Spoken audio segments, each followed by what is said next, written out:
Hello everyone, Giltar here with a review of the weapon set accessory pack for Bandai's Super Robot Chogokin Mazinger Z action figure. Now both the figure and this accessory pack were released at the same time in late July or early August of 2010. This accessory pack retails for 1,000 yen or approximately $12 American at current exchange rates. Now as you can see on the front of the box, it basically points out what you get with this set. You get the jet scrander components, the left arm components of the Kyokagata or reinforced rocket punch, and rocket punch effect parts. And on the back here, it actually shows you in more detail what exactly you receive. So here's the jet scrander backpack with the wing components and a belt component. Here's the reinforced rocket punch or rocket fist parts here, which are composed of a forearm component and either a punching fist accessory or an open hand accessory, so you can use either a punching or I guess a grasping type of pose. And you actually get two pairs of rocket punch effect parts. The ones on the left here have more delicately sculpted flame effect parts, and the ones on the right have sort of larger, chunkier flame effect parts. So my guess is these ones are used for the reinforced fist, which have larger dimensions, and then the smaller flame parts are used for the normal fist, as you can see here, which are obviously smaller. So let's just move this box aside. And there's my Mazinger Z figure with one of the rocket punch effect parts attached. But before we go into that, I'll quickly show you guys the instructions that come with this accessory pack, which are just basically black and white instructions, combination of pictures and text. Even though the instructions are in Japanese, because the pictures are easy to follow along with, you don't need to be able to read Japanese in order to understand how to connect and use all these components. And here's a quick look at the plastic shell that comes with the accessory pack that holds all the components. Now as you can see, I've only got two of the rocket punch effect parts because I've removed two of them for this review. In the center here are the left arm components for the reinforced punch or reinforced fist accessories. And at the top here are the placements for where normally you would put the jet scrander components. So here's Mazinger Z with one of the rocket punch effect parts attached, which is a very nice looking piece. One thing to look out for, however, is that they are a little heavy, and the fact that they extend from the body outwards in a direction, it makes the figure very top heavy. So fortunately, it has really great balance due to the die-cast metal content and the ability to move its legs in certain ways and the ankles as well, and also the larger or at least wide flat feet. Gives this figure a steady base, but nevertheless, when you have the rocket punch effect parts attached, just be extra careful in posing the figure.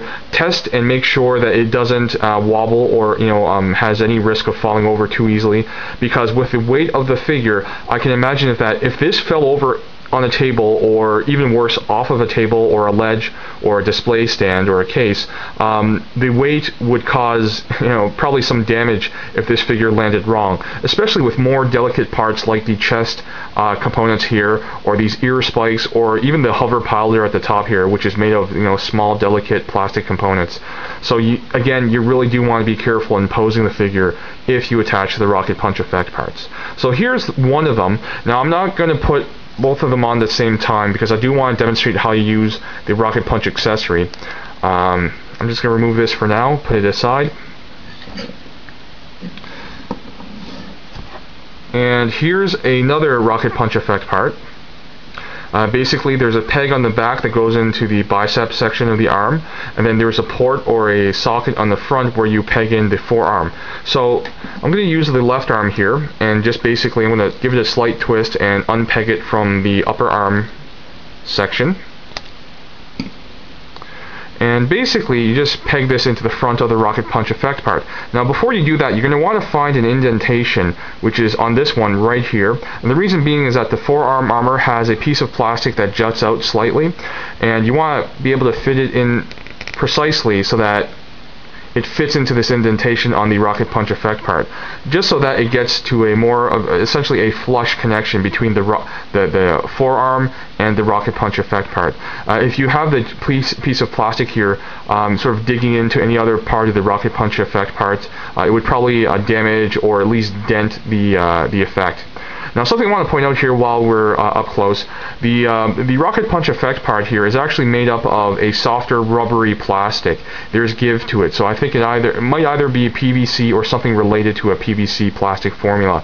But that's a really smart design move on Bandai's side of things, because if this was made of traditional clear plastic, which is more brittle and essentially fragile, with these small, delicately sculpted parts, I can imagine that you would be risking breaking these things simply by taking out the package and trying to equip one of the forearms onto it for a rocket punch.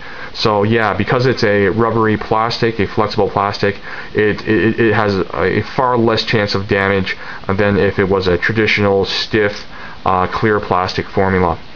Anyways, you just peg the end of the rocket punch effect part into the bicep section, and there you go, a rocket punch on your Mazinger or Mazinger Z figure. Very great touch to an already nice looking figure. The rocket punch is the signature, or one of the signature moves of the Mazinger Z mecha character, so it's definitely great to get this on the figure at this point. So that's one of the accessories. I'm not going to go over the reinforced arm just because it's identical to this one that comes with Mazinger Z, which I went over during my review of the figure, so you can check that out if you want more details. So next up will be the jet scrander components. So there's the backpack, here are the wings, and here's the belt. Whoops. Now the belt is pretty simplistic. It's basically a hinge design. One thing to look out for is that it is plastic with paint over it, and even before I remove this from the package, there are some scuff marks on the paint. So it is, I believe, delicate, so you're going to want to be extra careful with it when you equip it. And all you do is just fit it around the waist and clip it together, and there you have it. Now it is somewhat loose, but that's a good thing, because if it was too tight and secure, you're going to risk scratching the paint either on the belt or on the abdomen of Mazinger Z. Next up is the backpack portion. Now the backpack is really interesting in design. First of all, the top fin is removable, and I think it's because it allows you to grip the backpack components with less problems, so that you have a secure grip and you can manipulate it and use it without worrying about slipping and perhaps cracking or breaking the fin there. Something else to point out is this top section here is made of I think PVC or a more flexible rubbery plastic, because it's not it actually has some yield to it. So that's a great thing to do, because with such small delicate parts, if it was made of normal ABS plastic, for example, it would easily snap. Now something else about the jetpack that I like is the fact that these two side jet turbine engine components have articulation. They actually can slide to and fro for repositioning, so that's a really great touch. And finally, here are the wings of the jet scrander, which are really nicely done. I think there's a base coat of a metallic paint, and then added on top of that is a clear coat of a clear red paint, and it results in a really nice looking effect here. Really glossy effect for the wings. So with the belt first attached, then you're going to want to attach the backpack, which has a black sort of tab or peg, and then there's a port or slot on the back of Mazinger. Basically you just clip it in, and it goes in very securely, and you're going to hear a fairly audible click when it does clip in, so listen to this. Now with that secure connection, it supports the weight of Mazinger here, combined with the rocket punch effect part, which is a very impressive amount of weight to be supported simply on a single peg connection on the backpack. So once this is connected properly, you really shouldn't have any worry of it falling off. Next up are the wings. And there are two configurations for the wings here.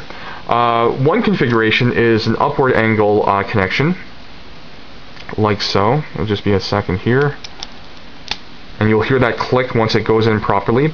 And they are angled so that they'll go outwards.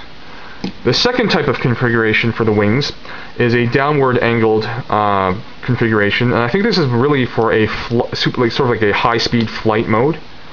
And as you can see, it's also angled in the opposite direction. So you can have it in either sort of like hovering or battle mode, or sort of supersonic, super fast flight mode. Let's just reconfigure the wing here so that it's symmetrical and even. And yeah, that to me that looks awesome. Like Mazinger Z without the jet scrander just isn't complete to me. And additionally, with the rocket punch, it looks even better. Now, actually, I do want to mention something now, and I guess it's best to go into the pros and cons while we're at it. So I'll start off with the cons because there's only a couple, and really they're somewhat related. Both have to do with the functionality of the accessories. The first con is the way that the jet scrander belt is designed. Again, I don't like the fact that it's painted plastic, combined with the fact that it's a hinged component, so you're going to have to sort of fiddle around with it to remove it or put it on, and that just really creates a situation where you could possibly scratch some of the paint. So I'm not a big fan of the design of the belt component here. Secondly, I'll have to mention again, the rocket punch effect parts are heavy. They make the figure top heavy. It basically introduces more risk of the figure falling over and then possibly damaging something due to the weight of the figure itself. Additionally, because of the weight of the effect parts, keep in mind that the joints of the figure are all friction based. They're either ratcheted joints or they're ball joints or hinge joints. So with the extra weight of the rocket punch effect parts sort of stressing the joints over time, if you just leave it on for an extended period, I can imagine that the joints will wear down a little more quickly, a little more rapidly than they normally would without this extra weight. So for people who want to keep the joints in good condition, you might want to avoid using the rocket punch effect parts for extended periods. You may want to just attach them for a little while and then remove them for the rest of the time. Aside from that, there are no other negative points that I can think of for this accessory set. Now for the good or positive points, first of all, just a really great addition to the Mazinger Z figure. It really completes the look of Mazinger here, and I think it really makes the figure even better, and it's already a great figure in my opinion. Another thing to point out is just, aside from the sort of poor design of the belt, in my opinion, I really do like the design of the jet scrander. For example, the simple design point of removable top fin really makes it a much better accessory to use. I like how you can shift and have these articulated jet turbine sides to shift them upwards or downwards for a slightly different appearance. The use of PVC plastic for these small parts is also a smart move, and I do like the way that it's such a secure connection when it connects to the back of the Mazinger figure. And again, just the visual presentation is great all around. I mean, like the clear plastic bits here aren't a single color. They're more of an orange hue at the sort of forward section of the flames, and then there's a gradation from this deeper orange color to this lighter golden amber color towards the rear of the flames. And it just a really gorgeous looking visual there. And aside from that, I would have to say it's a really attractive price point. It's only 1,000 yen, or basically $12 American, for quite a few components that are well made for the most part, and again really enhance the Mazinger Z figure for you. And you know what? To be honest, I think most fans of the Mazinger character or mecha design will want to have these accessories to combine with their figure. So overall, I definitely recommend this accessory set. It's still currently a fairly new release, so it should be readily available at most stores online or at local hobby stores that carry these high-end Japanese action figure products. Combined together with the Mazinger Z figure, it comes to 4,500 yen, which is actually the same price as the Great Mazinger figure from the Super Robot Chogokin line. Now that figure comes with all these parts as well, I believe, or at least equivalent. It comes with its own jet scrander, I believe, and its own rocket punch effect parts. I think it also has the electricity or lightning parts for its thunder break move, I think. I'm not too sure. But yeah, I do find it odd that Bandai neglected or decided to omit these parts with the Mazinger Z figure. But anyways, at least these are available, and they're not like a limited edition or a limited exclusive item. So yeah, that's my review. I hope you guys enjoyed it and got something out of it. As usual, I thank you all for watching, and I'll see you guys at the next video.